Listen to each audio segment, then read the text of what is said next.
नमस्कार दोस्तों। आज हम सब जानेंगे कि बुढ़ापे में ऐसी कौन सी 4 बातें हैं जिसे हम सबको याद रखनी चाहिए, जिससे हमें बुढ़ापे में हमें कोई भी परेशानी का सामना ना करना पड़े। तो दोस्तों, अगर हम इस समय जवान हैं तो भी बुढ़ापा आएगा, अगर हम अमीर हैं फिर भी बुढ़ापा आएगा, गरीब हैं फिर भी बुढ़ापा आएगा, चाहे बुद्धिमान है या मूर्ख है, फिर भी एक ना एक दिन सभी को बुढ़ापा आना है। दोस्तों, बुढ़ापे में वे कौन सी 4 बातें हैं जो हम सभी को याद रखनी चाहिए। अगर हम इन 4 बातों को याद रखेंगे तो बुढ़ापे के समय हमें कोई दुख तकलीफ नहीं आएगी। सच में ही कहा जाता है कि आदमी बुढ़ापे के बाद मनुष्य चिड़चिड़ा हो जाता है वैसा इन 4 बातों को हम एक कहानी के माध्यम से समझते हैं कि आखिर बुढ़ापे की वे कौन सी 4 बातें हैं जिन्हें प्रत्येक मनुष्य को याद रखनी चाहिए। तो दोस्तों, कहानी को शुरू करने से पहले इस वीडियो को लाइक करके चैनल को सब्सक्राइब कर दीजिए और बेल वाले आइकन को ऑल पर सेलेक्ट कर लें ताकि आपको इसी तरह की बुद्धा स्टोरी मिल सके। तो चलिए शुरू करते हैं दोस्तों। बहुत समय पहले की बात है। किसी गांव में एक व्यक्ति रहा करता था। व्यक्ति बहुत ज्यादा अमीर था। अमीर होने के कारण उसके बहुत ज्यादा कारोबार थे और उसके कारोबार दूर दूर तक फैले हुए थे। जब उस व्यक्ति ने अपने व्यापार से बहुत सारा धन कमा लिया तो एक दिन उसके माता पिता ने अपने पुत्र से कहा, बेटा, तुमने अपने मेहनत से व्यापार तो खूब बढ़ा लिया और अपने व्यापार से धन भी काफी कमा लिया। अब हमारे घर में ईश्वर के दिया हुआ सब कुछ है, इसीलिए हम चाहते हैं कि अब तुम विवाह करके घर गृहस्थ को आगे बढ़ाओ। अब तुम विवाह योग्य भी हो चुके हो तो इसलिए अब तुम्हें विवाह कर लेना चाहिए। अपने माता पिता के यह बात सुनकर वह लड़का कहने लगा कि अभी तो मुझे और ज्यादा पैसे कमाने हैं, अपनी जिंदगी में मुझे और ज्यादा सफलता हासिल करनी है और आप चाहते हैं कि मैं विवाह करके घर गृहस्थी में उलझ जाऊं। नहीं पिताजी, अभी मुझे विवाह नहीं करना है। पहले जो उसके साथ साझा करते हैं तो आपका ऐसा करना बिल्कुल भी उचित। मैंने सपने देखे हैं, उसे मैं पूरा कर लूं, उसके बाद ही वह विवाह के बारे में सोचूं। फिर उसके माता पिता ने समझाया कि पुत्र, शादी तो प्रत्येक मनुष्य को करना ही होता है, क्योंकि शादी के बच्चा पैदा होने के बाद ही वंश आगे बढ़ता है और संतान उत्पत्ति के बाद ही मनुष्य पर जो पितृऋण होता है वह उससे मुक्त हो पाता है। लेकिन बहुत सारे मनुष्य सोचते हैं कि अगर हमने शादी कर ली, हमारे ऊपर जिम्मेदारियां बढ़ जाएंगी, खर्चे बढ़ जाएंगे, हमारी आज़ादी समाप्त हो जाएगी, आने वाली लड़की हमारे ऊपर बोझ बन जाएंगी। तो ऐसा नहीं है। शादी हमारी जिंदगी की जरूरत है और हमारी पत्नी हमेशा हमारे साथ रहती है।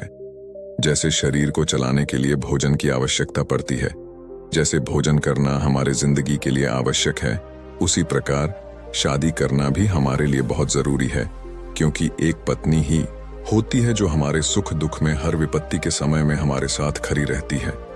लड़के ने जब अपनी माता पिता की इन बातों को सुना तो वह कहने लगा कि आप जो कह रहे हैं वह ठीक है। आप मेरे लिए कोई अच्छी सी लड़की तलाश करिए।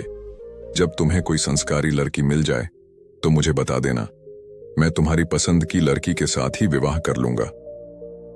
अपने पुत्र की यह बात सुनकर उसके माता पिता अत्यंत प्रसन्न हुए और अगले दिन ही अपने पुत्र के लिए पास के ही गांव में लड़की पसंद करने चले गए। जब लड़की पसंद आ गई तो उन्होंने तुरंत पंडित जी को बुलाया और शादी का दिन तय करा लिया। रिश्ता पक्का करने के बाद लड़के के माता पिता अपने पुत्र की विवाह की तैयारी करने लगे। कुछ दिन बाद ही शादी का दिन नजदीक आ गया। उस लड़के के घर पर दूर दूर से नाते रिश्तेदार आने लग गए। लड़के के माता पिता ने खूब धूमधाम से अपने पुत्र का विवाह किया और एक नई बहू को लेकर अपने घर में आ गए। सुंदर और संस्कारी पत्नी पाकर लड़का बहुत प्रसन्न था। साथ में लड़के के माता पिता भी बहुत खुश थे। इस प्रकार अपने पुत्र और बहू के साथ वह दंपति अपना जीवन गुजारने लगा। धीरे धीरे करके समय बीतने लगा और समय बीतने के साथ जो लड़के के माता पिता थे उनके उम्र ढलने लगी। समय के साथ वे दोनों बूढ़े होने लगे। फिर लड़के के माता पिता ने अपने लड़के और बहू को पास बुलाया और उनसे कहने लगे, बेटा, आज जो बातें हम तुम्हें बताएंगे वो बातें तुम्हारी जिंदगी में हमेशा काम आएंगे, इसलिए इन बात को बड़े ध्यान से सुनना। और ऐसा कहकर उन्होंने बताना शुरू किया कि तुम्हारे सामने जीवन में कैसी भी परिस्थिति आए, हमारी इन बातों को कभी मत भूलना। तुम दोनों एक दूसरे के साथ सदैव साथ रहना और किसी भी परिस्थिति में एक दूसरे के साथ कभी विश्वासघात मत करना। कोई ऐसा कार्य मत करना जिससे दूसरों के लिए तकलीफ पहुंचे, और आप लोगों से जितना भी हो सके सदा दूसरों को मदद ही करना, क्योंकि मदद करने से कभी कोई गरीब नहीं होता, बल्कि जो मदद करता है वह और ऊंचाइयों पर पहुंचता है। जब उस लड़के ने और उसकी पत्नी ने सास ससुर की इन बातों को सुना तो वे दोनों कहने लगे कि आप लोग चिंता ना करें, हम आपके बताए हुए मार्ग पर ही चलेंगे और हम दोनों पति पत्नी आपके सिद्धांत पर ही चलते हुए अपना जीवन व्यतीत करेंगे और आपको कोई शिकायत का मौका नहीं देंगे। तो दोस्तों, इस प्रकार वे सभी लोग मिलजुल कर अपना जीवन व्यतीत करने लगे। धीरे धीरे समय बीतता चला गया। वह लड़का और ज्यादा अमीर होता चला गया। समय के साथ उसकी माता पिता अब पूरी तरह से बूढ़े हो चुके थे।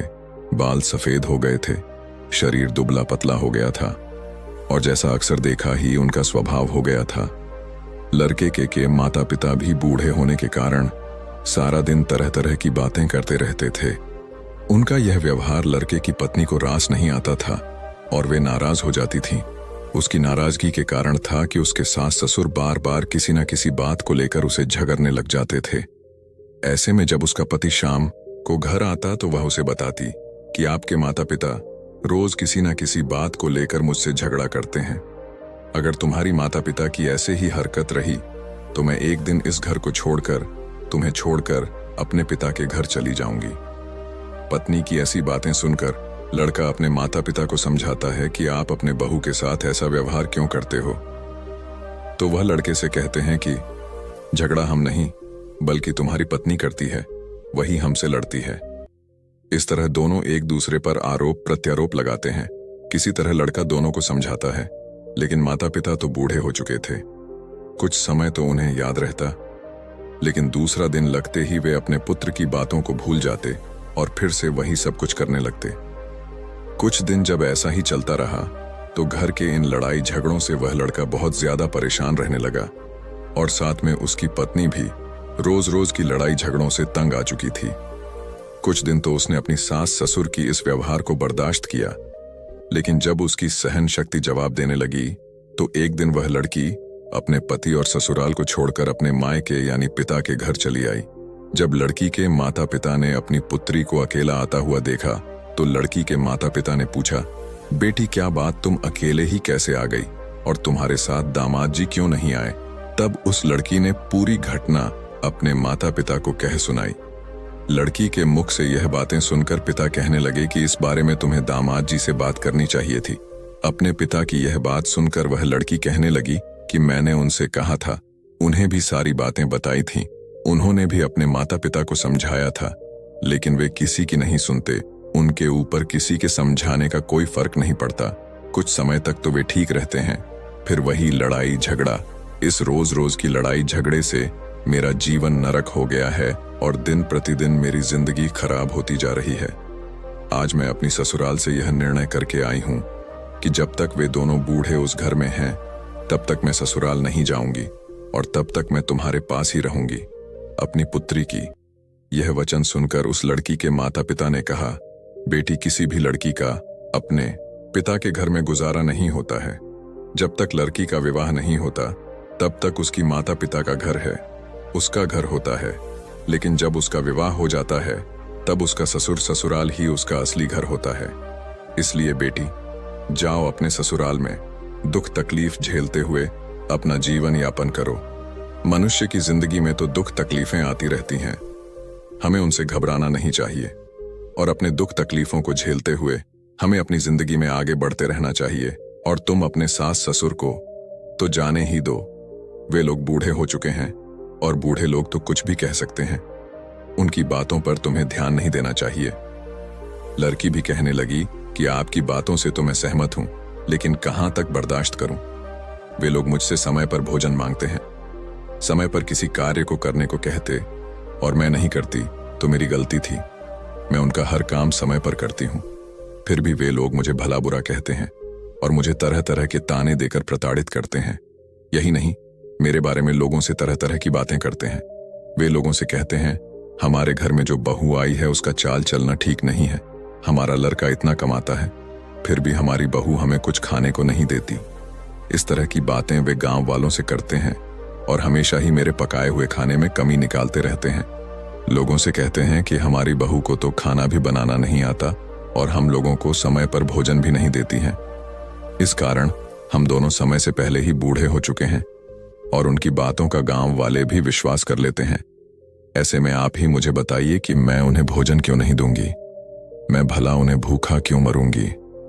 जब अपनी बेटी की यह बातें वह पिता सुनता है तो उसे अपनी बेटी की बातें सुनकर बड़ा ही दुख होता है और अपनी बेटी से कहता है कि पुत्री, तुम चिंता मत करो, इसके बारे में मैं तुम्हारी ससुराल जाकर तुम्हारे सास ससुर और तुम्हारे पति से बात करूंगा और उनसे पूछूंगा कि आखिर वे लोग तुम्हारे साथ ऐसा व्यवहार क्यों करते हैं।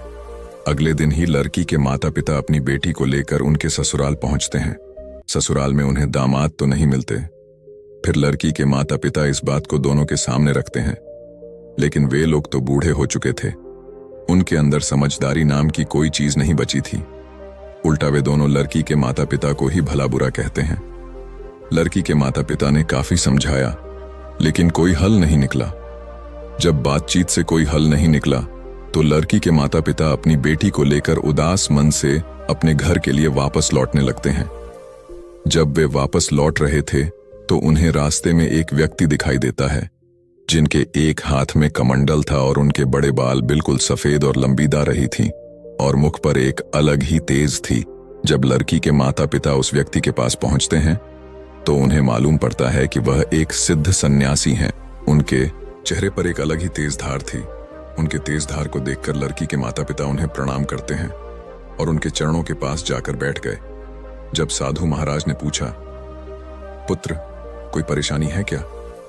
तब लड़की के पिता कहने लगा, हाँ महाराज, मैं बहुत परेशानी में हूं।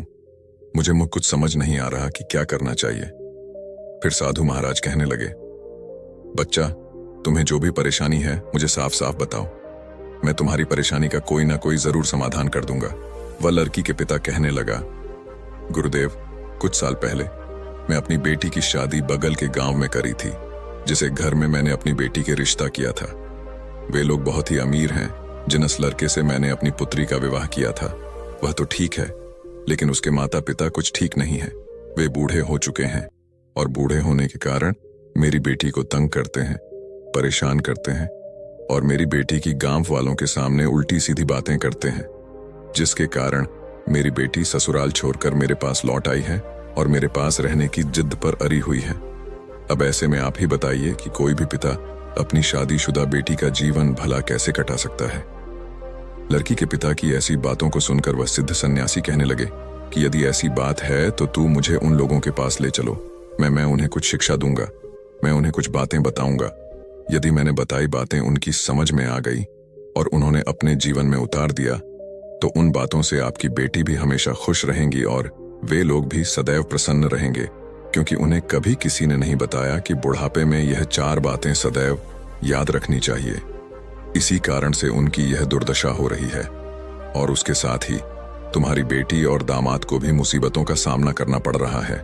जब लड़की के माता पिता ने सिद्ध सन्यास के इन बातों को सुना तो वे प्रसन्न हो गए और साधु महाराज को अपने साथ लेकर बेटी के ससुराल की ओर चल दिए।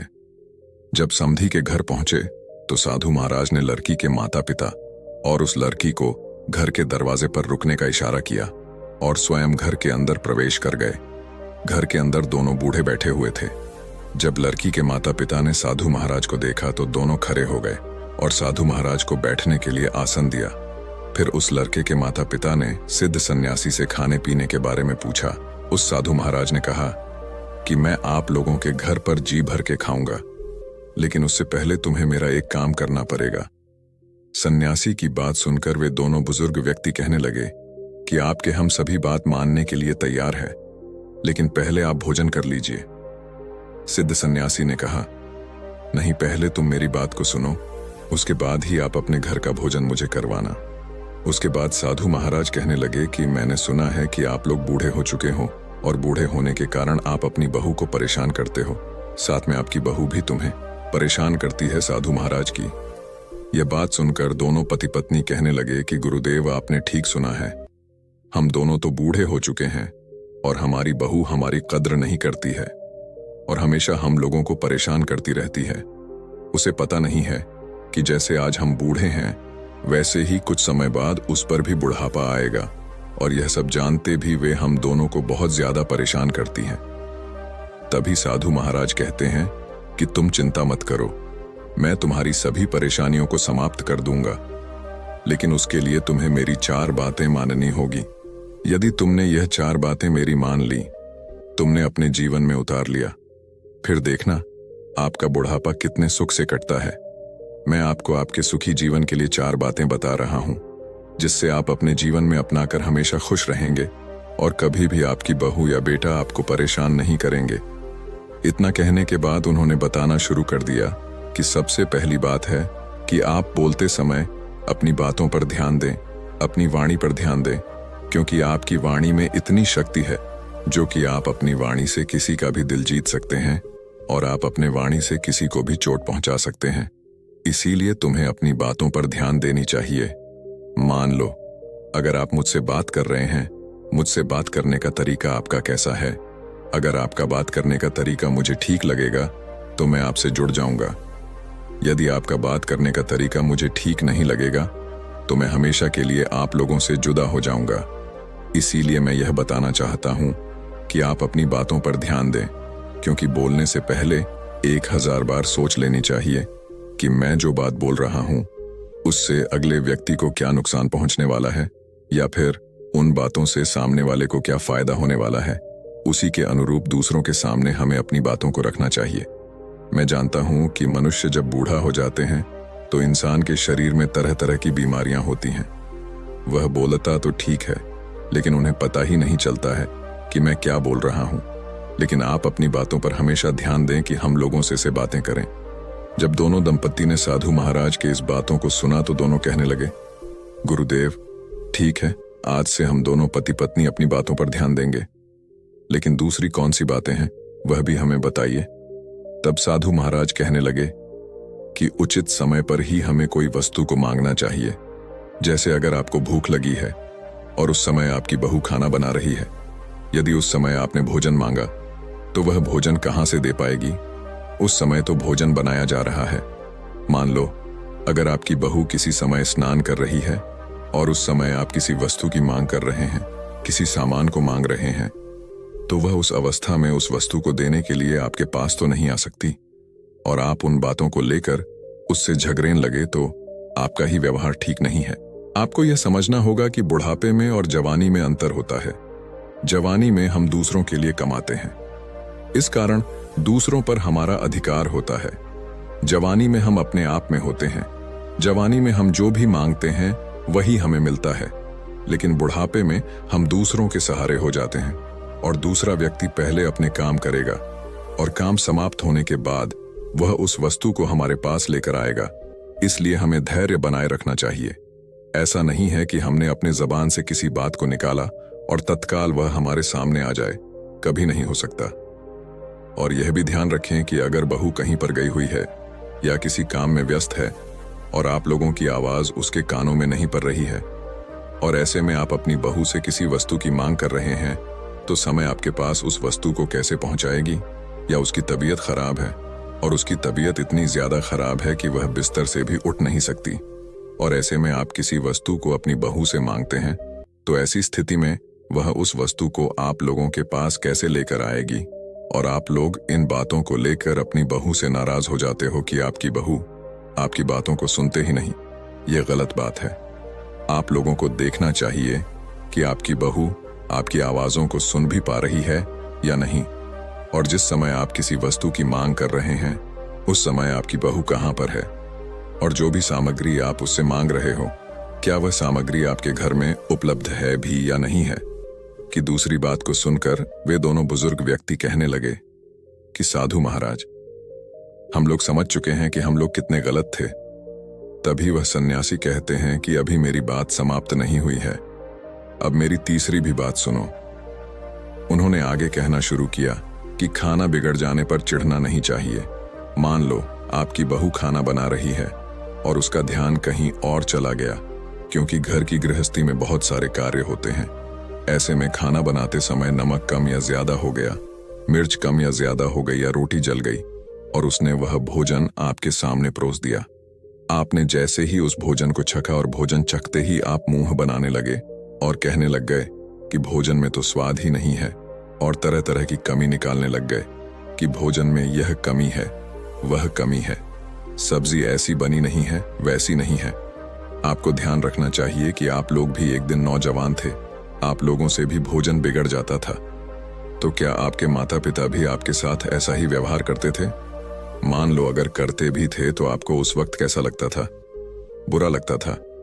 या आपके माता पिता आपसे ऐसी बातें कह रहे हैं कि आपको भोजन बनाना नहीं आता, इसमें यह सामग्री कम है, बस सामग्री कम है, आपको तभी बुरा लगता था? देखिए, चाहे कोई स्त्री है या कोई पुरुष है, उससे गलतियां हो ही जाती हैं।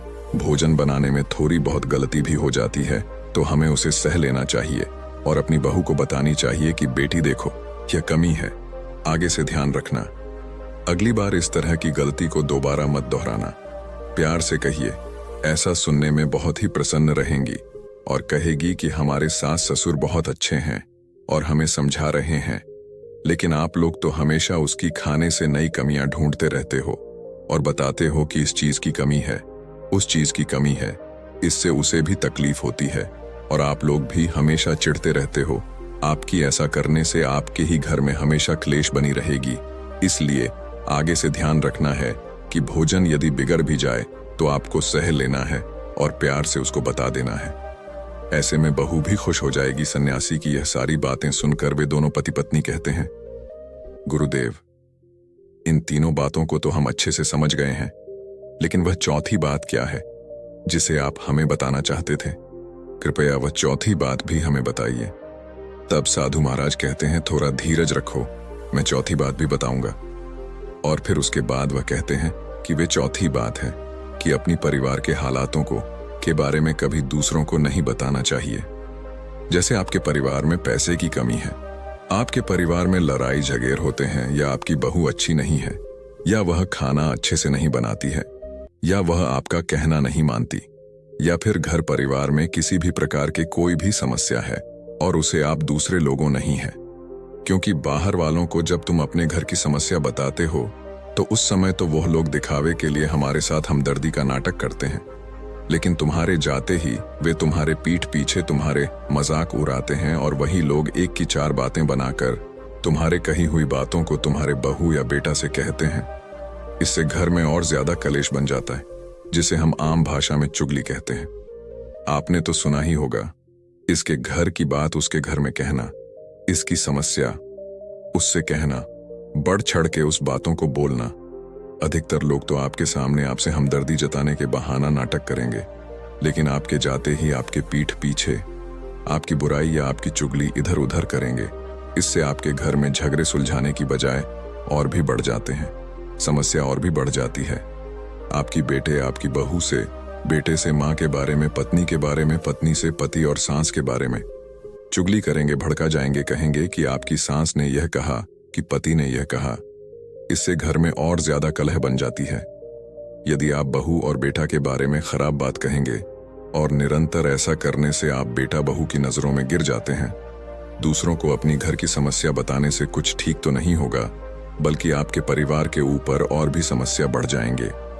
आपका ऐसा करने से आपका लड़का कहीं समाज में बोलने लायक नहीं रहेगा। जैसे ही वह समाज में खड़ा होगा या किसी पंचायत में खड़ा होगा और अपनी कुछ रखेगा, तो वहां पर उपस्थित लोग उसके मुंह पर ही कह देंगे कि तुम्हारी बहू तुम्हारे घर में ऐसा करती है, तुम्हारी माता पिता के साथ वैसा करती है, तुम्हारी माँ बाप हम लोगों से तरह तरह की बातें कहते हैं, तरह तरह की उन्हें परेशानी हो रही है। बुढ़ापे में तुम लोग अपनी माता पिता को परेशानी देते हो। पहले अपने घर की समस्या हल करो, उसके बाद ही दूसरों के मामले सुलझाना। इसलिए ध्यान रहे कि आपके घर में कोई भी समस्या हो, उसे बाहर के लोगों के साथ कभी भी साझा मत करो, नहीं तो वे लोग उस मौके के फायदा उठाकर आपके घर को बर्बाद कर देंगे, जिसके कारण आप लोग हमेशा ही दुख झेलोगे। जब दोनों पति पत्नी उन सिद्ध सन्यासी की बात सुनते हैं, हम लोग से बहुत बड़ी भूल हो गई है। हम लोग तो अपने पूरे घर के बारे में, पूरे पैसे के बारे में, अपने बेटे के बारे में, अपने बहू के बारे में तरह तरह से ये बात फैला दी है कि हमारा बेटा ठीक नहीं है, हमारी बहू ठीक नहीं है, हमारे घर के हालात ठीक नहीं हैं, हम लोग बहुत परेशान रहते हैं, हमें कभी समय पर भोजन नहीं मिलता है, हमारी बहू बिल्कुल अच्छी नहीं है। इन बातों को तो हमने पूरे गांव में फैला दिया है। तभी सन्यासी कहने लगे, इसीलिए तो मैं आपको समझा रहा हूं, अगर आप लोग घर की बातों को पूरी गांव में फैलाओगे तो एक न एक दिन तुम्हारे ऊपर वह परिस्थितियां आ जाएंगी जिसकी कारण आप दुखी रहोगे। इसीलिए आज से मेरा कहना मानो कि अपने घर की बातों को कभी भी बाहर के लोगों के सामने साझा मत करना, और जो 4 बातें मैंने तुम्हें बताई है उन बातों को अपने जीवन में हमेशा याद रखना, क्योंकि जो भी व्यक्ति जो बूढ़ा है इन 4 बातों को अपनाता है और अपने जीवन में उतार लेता है तो उसके जीवन में कभी कोई दुख तकलीफ नहीं आती।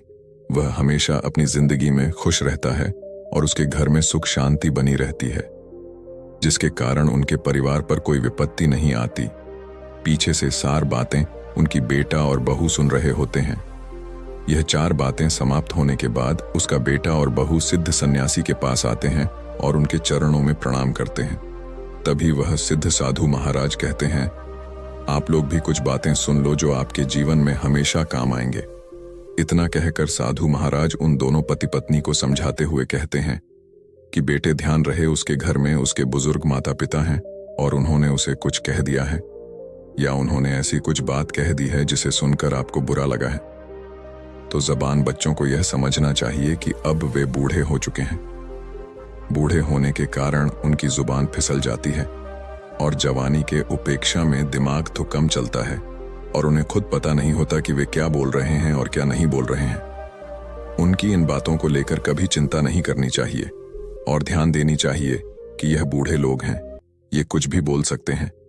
इनकी बातों पर जो भी व्यक्ति ध्यान देता है वह हमेशा ही खुद परेशान रहता है और साथ में उसकी पत्नी भी परेशान रहती है और उसके परिवार वाले भी परेशान रहते हैं, क्योंकि बुढ़ापे में कोई भी इंसान कोई भी बात बोल सकता है और कहीं भी जा सकता है और उसे खुद पता नहीं होता है मैं क्या बोल रहा हूं और क्या कर रहा हूं। दूसरी बात, आप मान लो कि आपके माता पिता आपसे कोई बुरी बात कह दी है, आपको मार दी है, या फिर दिल पर कोई ठेस पहुंचने वाली बात कर दी है, या आपसे झगड़ा करने लग गए हैं, या फिर आपकी पत्नी से कुछ कह दिया है कि भोजन ठीक नहीं बना है, तो इस पर आप लोगों को छेड़ना नहीं है बल्कि उनकी बातों को सुन लेना है। उनकी बातों पर आपको गौर करना है। अगर हमारी किसी गलती की वजह से हमें भोजन बनाने में कोई कमी हुई है तो पहले आपको उसे सुधारना है। अगर भोजन बनाने में कोई कमी नहीं हुई है तो उनकी बातों को सुनकर चुप हो जाना है, क्योंकि बुढ़ापे के समय वह कुछ भी बोल सकते हैं और ऐसा भी नहीं है कि बुढ़ापे में वे हमेशा गलत बात ही बोलेंगे। अगर आप लोग कोई गलत कार्य करते हो तो वह जरूर रोकेंगे, क्योंकि आप लोगों से ज्यादा वे लोग जिंदगी जी चुके हैं। उनके पास आप लोगों से ज्यादा अनुभव है। उन्हें पता है कि कौन सा कार्य आपके हित में है और कौन सा कार्य आपका अहित करेगा। ऐसे में जब आप कोई कार्य कर रहे हैं और आपके बुजुर्ग उस कार्य को करने से रोक रहे हैं तो तुम्हें उनकी बातों को अनसुना नहीं करना चाहिए, क्योंकि वे अनुभव के आधार पर ऐसा कहते हैं। उन्हें पता है क्या करने से आपका फायदा होगा और क्या करने से आप मुसीबत में पड़ जाओगे, आपकी दुर्दशा ना हो, इसलिए वे मना करते हैं। बहू और बेटे को भी यह समझना चाहिए कि किसी के पिता बुढ़ापे के समय में कुछ भी कह सकते हैं। हमें उनकी बातों का बुरा नहीं मानना चाहिए, क्योंकि बूढ़े व्यक्ति की बुद्धि में और छोटे बच्चे की बुद्धि में ज्यादा अंतर नहीं होता है। वे हमें कुछ भी कह सकते हैं। कहा जाता है कि बुढ़ापा बालपन का दूसरा रूप है, तो इसीलिए अगर वह हमसे डरते हैं या हमें गाली भी देते हैं तो हमें सह लेना चाहिए और उनसे झगड़ना नहीं चाहिए, नहीं तो हमारी जिंदगी में परेशानियां बढ़ती चली जाएंगी। तो दोस्तों, उम्मीद है कि आपको यह कहानी पसंद आया होगा। आप हमारे इस चैनल को सब्सक्राइब कर लीजिए ताकि आपको ऐसे ही कहानी मिलती रहे। तो चलिए फिर मिलते हैं एक और नई कहानी और नई मैसेज के साथ। तब तक आप अपना और अपने परिवार का ख्याल रखिए। धन्यवाद। नमो बुद्धाय।